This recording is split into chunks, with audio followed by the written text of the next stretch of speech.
Hello everyone and welcome to Diksha stories. आज मैं किसी कहानी के बारे में नहीं बल्कि एक ऐसे विषय के बारे में बात करना चाहती हूँ जो मेरे दिल के बहुत करीब है। ये बात जुड़ी है माँ कामाख्या टेम्पल, अम्बुबाची मेला और एक महिला के रूप में मेरी सोच से।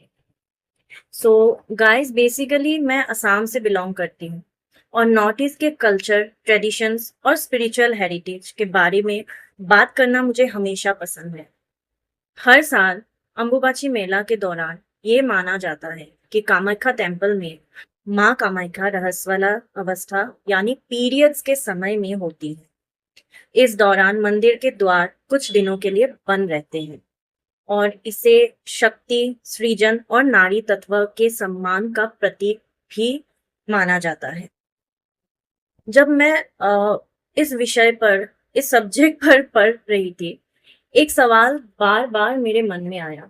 साइकोलॉजिकली और बायोलॉजिकली देखा जाए, जब कोई फीमेल पीरियड्स में होती है, हम अक्सर उसे आराम देने की बात करते हैं। हम कहते हैं कि उसे थोड़ा पीस, साइलेंस एंड रिलैक्सेशन मिलना चाहिए। कई फीमेल को इस समय भीड़ भाड़ और शोर शराबा, इन सब में रहना पसंद ही नहीं होता है। तो फिर मेरी सोच ये है, अगर अम्बुबाची के समय माँ कामाख्या के पीरियड्स का प्रतीक माना जाता है, तो क्या हमें इस समय और अधिक शांति, ध्यान और मौन का माहौल नहीं बनाना चाहिए? मैं एक हीलर और टैरो रीडर के रूप में ये समझने की कोशिश करती हूँ कि इस समय बहुत से साधक, तांत्रिक और स्पिरिचुअल सीकर्स वहां जाते हैं, साधना करते हैं और दिव्य ऊर्जा का अनुभव करना चाहते हैं। मैं उनकी भावनाओं का पूरा सम्मान करती हूँ, रिस्पेक्ट करती हूँ बहुत।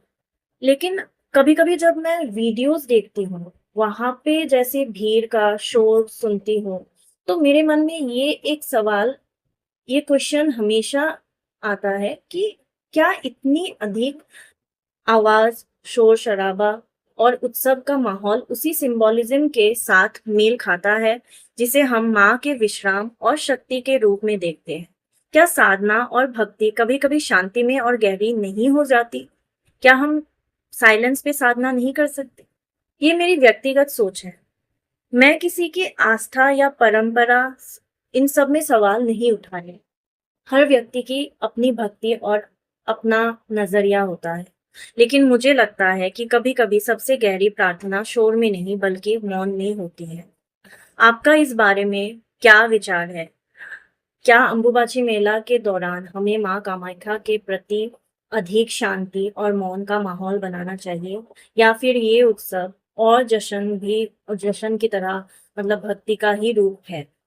आज आप भी अपनी राय कमेंट्स में जरूर बताइए। मैं हूँ दीक्षा और आप देख रहे हैं दीक्षा स्टोरीज के, जहाँ पे हम कहानियाँ, स्पेशली साइकोलॉजी, ह्यूमन साइकोलॉजी और जीवन के गहरे अर्थ को समझने की कोशिश करते हैं। Thanks for watching.